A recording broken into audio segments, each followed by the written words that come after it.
Good afternoon class. This is the part third of the chapter Introduction to Euclid Geometry और in this part third we gonna discuss exercise 5.2. तो 5.2 में actually दो ही question है, तो चलिए start करते हैं 5.2. तो पहला क्वेश्चन पूछता क्या है, आपके पास एनसीईआरटी हो तो ज़्यादा प्लीज़ रीड करें प्लीज़, कि यूक्लिड फिफ्थ पोस्टुलेट को आपको रीराइट करना है इन ए सिंपलर मैनर, मतलब फिफ्थ पोस्टुलेट को आपको लिखना है. तो फिफ्थ पोस्टुलेट कहता क्या है वो समझते हैं कि व्हेन टू लाइंस, तो सिंपल वे में कैसे लिखा जाए, ठीक है, जब व्हेन टू लाइंस, जब दो लाइन कट होते हैं किससे, थर्ड लाइन से, ठीक है, जब दो लाइन कट हो रहे हैं थर्ड लाइन से, ठीक है, such that the sum of interior angles, interior angles कौन से होते हैं, ये वाले, इनका सम अगर is less than 180, if it is less than 180, अगर 180 से कम है किसी भी साइड, किसी एक साइड पे, अगर इधर 180 से कम है तो इस तरफ, या इधर 180 से कम है तो इस तरफ, ठीक है. When two lines are cut by third line, तीसरी लाइन से, इसको तीसरी लाइन को हम ट्रांसवर्सल भी कह सकते हैं लेकिन अभी नहीं कहेंगे.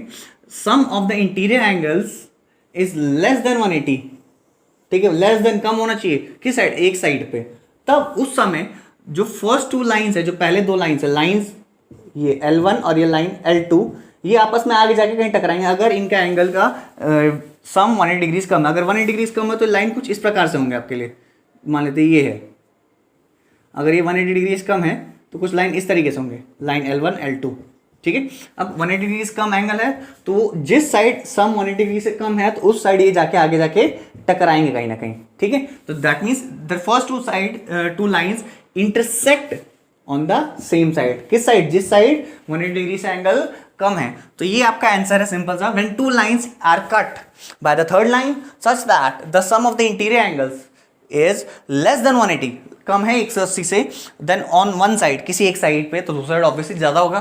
Then the first two line intersect, टकराएंगे कहां पे, उसी साइड पे जहां पे 180 डिग्री से कम है एंगल का सम.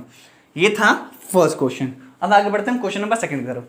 सेकंड नंबर क्वेश्चन क्या कहता है कि क्या फिफ्थ जो पोस्टुलेट हमने पढ़ा, ये पैरेलल लाइन का डेफिनेशन बता रहा है या पैरेलल लाइन को ही डिफाइन कर रहा है कि नहीं कर रहा. बिल्कुल देखते हैं, चलो देखो.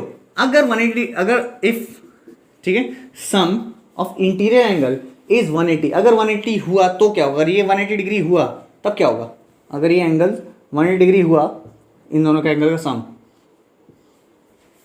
ऑन बोथ साइड, दोनों साइड, इधर भी और इधर भी, किसके, ट्रांसवर्सल के, इसको हम ट्रांसवर्सल कहते हैं, ट्रांसवर्सल, ठीक है.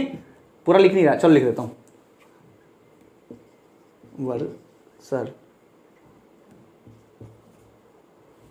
ठीक है, ट्रांसवर्सल, ठीक है.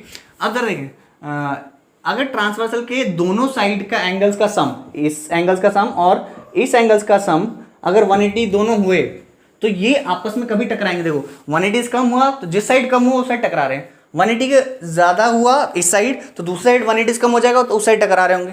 लेकिन अगर 180 के बराबर हो तो ये दोनों आपस में इस साइड भी कभी नहीं टकराएंगे.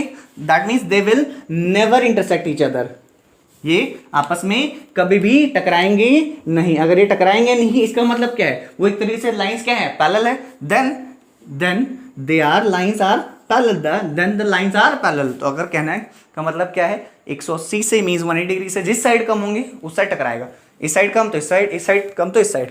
अब दोनों साइड 180 है तो इसका मतलब इस साइड भी नहीं टकराएगा और इस साइड भी नहीं टकराएगा. इसका मतलब क्या है, कभी टकराएंगे ही नहीं. अब अगर कभी टकरा नहीं रहे तो एक तरीके से वो क्या है, पैरेलल है.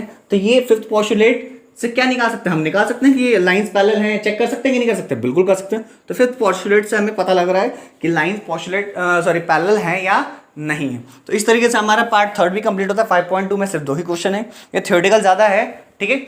चलिए अब नेक्स्ट पार्ट में हम, या नेक्स्ट क्लास में हम नेक्स्ट चैप्टर स्टार्ट करेंगे, ठीक है. Thank you class.